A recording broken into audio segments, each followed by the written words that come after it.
When I was a cop, I worked for a unit for a few years called Escape and Apprehension. And our job basically was to arrest people who had murder warrants and things like that.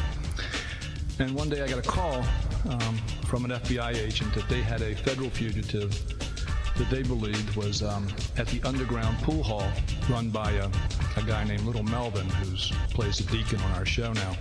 This is back in the 70s. And they asked if we would come along and help them catch this federal fugitive. So we met and we walked into the underground, and the FBI agent walked up to Little Melvin, and he opened up his identification, which is about like this, and he put it in Melvin's face and he said, my name is such and such, I'm an FBI agent. And Melvin looked at him and said, "Get that billboard out of my face." And the agent didn't know what to do. The magic didn't work. If he would have went to the cul-de-sac and knocked on the door, it would have worked. If he would have went to a bank, it would have worked. But it doesn't work in a world where the credibility is gone. Police departments are supposed to work on information. That's how they do their job. Informants are part of that information. What's happened from when I was a cop through to what's going on today, it began pretty much with crack cocaine.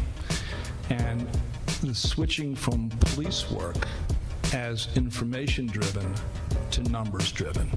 It's become a business. It's statistical now. It's all about numbers. And when you're doing numbers and you're generating numbers, every number, every person becomes one. You get the major drug dealer, he's one. You get the minor drug dealer, he's one. So if it takes you a year and a half to get the major drug dealer, you spent a year and a half catching one person who has a value of one. If you spend 5 minutes going up to the corner and catching somebody, you still get your one. And when you have that kind of mentality, it's the old line in police work, dumb criminals make for dumb cops.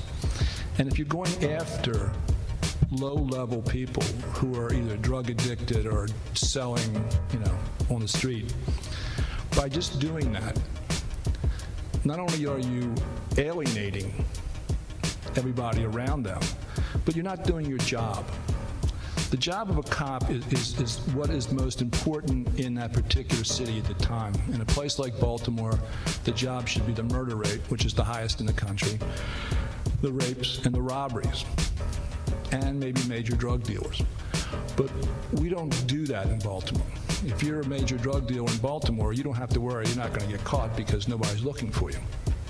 But if you are going up to the corner to cop a bag of dope, you will get locked up.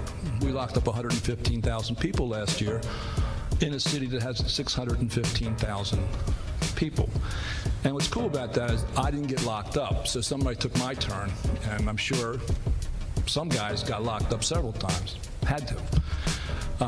But that's where it's at. Yeah! Breakdown FM. Breakdown FM. Breakdown. Your number one source for hip hop and politics. Breakdown FM. Ain't nobody else do what we do.